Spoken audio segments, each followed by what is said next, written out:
बिस्मिल्लाहिर्रहमानिर्रहीम। अस्सलाम वालेकुम। आज के इस लेक्चर में हम डिस्कस करेंगे क्वार्टाइल्स। क्वार्टाइल्स तीन तरह के होते हैं। Q1 quartile one, Q2 quartile two और Q3 quartile three. Q2 quartile two median को कहा जाता है। तो Q1 और Q3 हम देख लेते हैं। Q1 अगर अनग्रुप डेटा में देखा जाए तो अनग्रुप डेटा में Q1 का फॉर्मूला होता है n+1/4। n हमारी नंबर ऑफ वैल्यूज या नंबर ऑफ ऑब्जर्वेशंस होती हैं। इसी तरह अगर हम Q3 निकालें तो 3n+1/4 और ये हमारा से क्वार्टाइल थ्री जो है वो आ जाता है। अच्छा, अगर इसको जो है हम ग्रुप्ड में भी निकाल सकते हैं, ग्रुप्ड अनग्रुप्ड दोनों का है। पहले एक क्वेश्चन हम देख लेते हैं इसका। अनग्रुप डेटा में ये डेटा हमारे पास मौजूद है। पहला काम हमने ये करना है कि इसको अगर डेटा अरेंज फॉर्म में है, असेंडिंग ऑर्डर में है तो सही है, नहीं है तो आप उसको असेंडिंग ऑर्डर में लेकर आए। तो ये डेटा हमारे पास एक मौजूद है। Q1 मैं इसका निकाल रहा हूँ n+1/4। n number of observation, तो 1 2 3 4 5 6 7 8 9 10 11 ऑब्जर्वेशन मौजूद है हमारे पास। तो 11+1/4 12/4 और आंसर मेरा आया 3। ये 3 जो आंसर आया ये क्वार्टाइल वन नहीं है, बल्कि डेटा की थर्ड वैल्यू क्वार्टाइल वन होगी, Q1 होगी। डेटा की थर्ड वैल्यू Q1 होगी। तो डेटा की third value, first value, second value, third value हमारी है 53। तो 53 हमारी जो है वो क्वार्टाइल वन है। इसी तरह अगर हम इसको Q3 निकालना चाहें, 3n+1/4, तो 11 ऑब्जर्वेशन हैं। 11+1 वही 12 हो गया। अपॉन 4 अगर हम कर दें तो हमारा आ जाएगा 3, और 3 × 3 नाइन्थ वैल्यू डेटा की जो है वो हमारा क्वार्टाइल थ्री होगी। तो ninth value 1 2 3 4 5 6 7 8 9, ninth value data की है 74। तो 74 हमारा Q3 होगा। Q1 और Q3 हमने अनग्रुप्ड डेटा में निकाल लिया। अब अगर हम इसी पे को जो है ग्रुप्ड डेटा में निकालें तो ग्रुप डेटा में अगर Q1 का फॉर्मूला देखें तो L+H/F sum of F/4 minus cumulative frequency. अच्छा, L हमारी लोअर क्लास बाउंड्री होती है, बिल्कुल ये मीडियन के फॉर्मूले की तरह ही है। मीडियन में यहाँ पे फ्रीक्वेंसी के सम को 2 से डिवाइड करते हैं, यहाँ हम फ्रीक्वेंसी के सम को 4 से डिवाइड कर रहे हैं।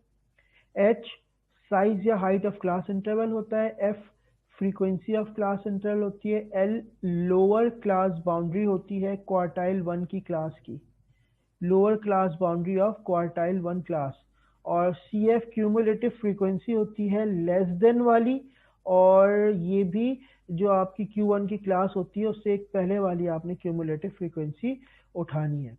इसी तरह अगर हम Q3 लेते हैं, सारी चीज़ें सेम है, सिर्फ यहाँ पे सम से पहले 3 हो जाएगा, यानी फ्रीक्वेंसी के सम को आपने का 3 टाइम्स लेना होगा, divide by 4 minus cumulative frequency. और यहाँ पर अब आपने सबसे पहले तो Q3 की क्लास निकालनी होगी, और उसके बाद ये सारे ऑपरेशन उस क्लास पे हम करेंगे। एक क्वेश्चन देख लेते हैं तो बात हमें और मजीद क्लियर हो जाएगी। और Q2 हमारा मीडियन होता है।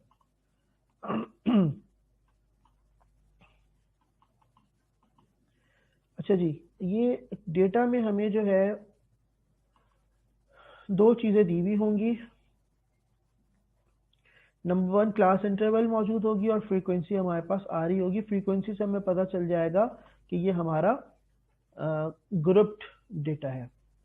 पहला स्टेप हमारा ये है कि हमने क्लास बाउंड्रीज बनानी है।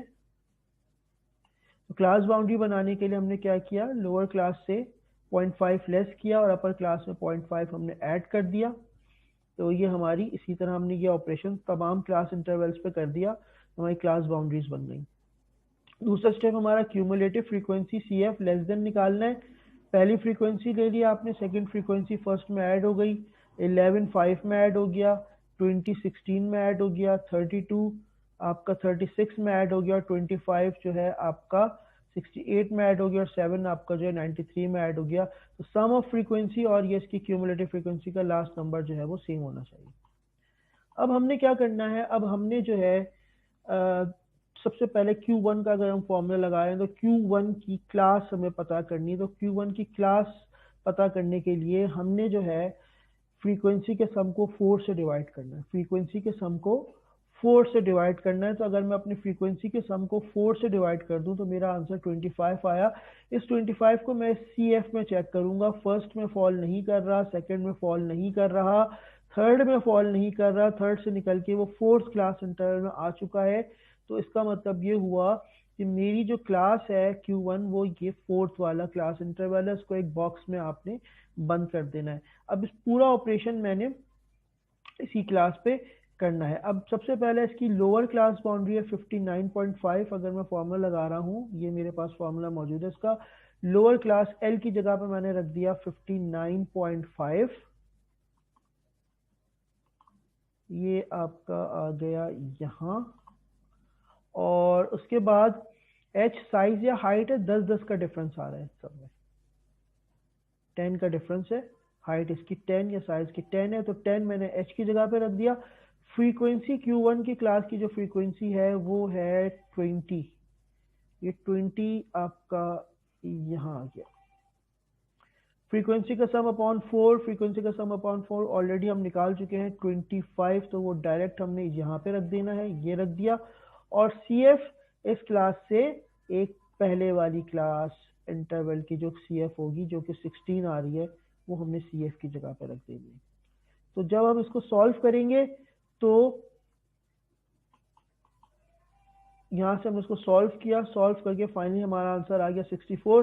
चेक करने का तरीका ये है कि ये जो आंसर आ रहा है हमारी जो Q1 की क्लास है उसमें वहाँ कहीं दरमियान में ये फॉल कर रहा होगा। तो ये फॉल कर रहा है, हमारा आंसर देखें 54.5 टू 69.5 के मिड में कहीं ये आ रहा है।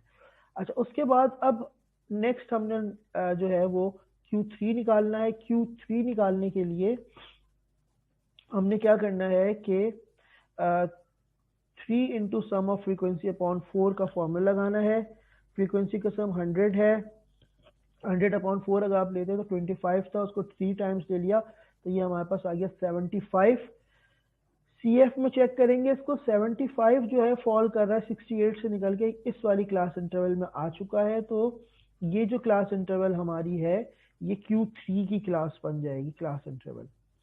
अब अगर हम Q3 के फॉर्मूले की तरफ आए तो ये हमारा Q3 का फॉर्मूला आ गया, और Q3 का फॉर्मूला जो है यहाँ पर अगर हम लोअर क्लास देखें, अब हमारे पास लोअर क्लास इसमें आ रही है 79.5, और साइज या हाइट सेम है। फ्रीक्वेंसी जो आ रही है वो 25 आ रही है।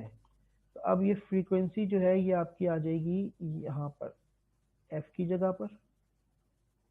लोअर क्लास हमने 79.5 रखी, ये पूरी चीज हमने निकाली थी 75 थी, और क्यूमुलेटिव फ्रीक्वेंसी एक पहले वाली क्यूमुलेटिव फ्रीक्वेंसी इससे एक पहले वाली है 68। ये 68 हमने रख दी, इसको पूरे को हमने जब सॉल्व किया हमारा आंसर आ गया 82.3, और ये 82.3 इस क्लास इंटरवल में इस क्लास बाउंड्रीज के दरमियान में कहीं पे फॉल कर रहा है। तो ये इस तरह हमने Q1 और Q3 निकाला है। एक मेजर ऑफ डिस्पर्जन में क्वार्टाइल डिविएशन का भी फॉर्मूला वो पूछता है। तो क्वार्टाइल डिविएशन अगर पूछ रहा है तो क्वार्टाइल डिविएशन के लिए आपने Q3 माइनस Q1 अपॉन 2 कर देना है, तो आपको क्वार्टाइल डिविएशन भी मिल सकता है। तो ये क्वार्टाइल्स अगर आप निकाल लें, ये वाला फॉर्मूला अनग्रुप्ड और ग्रुप्ड में सेम है। अगर अनग्रुप्ड डेटा है तो Q1 और Q3 अनग्रुप्ड डेटा से निकलेंगे, और अगर डेटा आपका ग्रुप्ड है तो Q1 और Q3 ग्रुप डेटा के फॉर्म से लिखेंगे। क्वार्टाइल डिविएशन का ये फॉर्मूला होता है, ठीक है। तो ये हमारा हमने क्वार्टाइल्स डिस्कस किए हैं। बहुत बहुत शुक्रिया।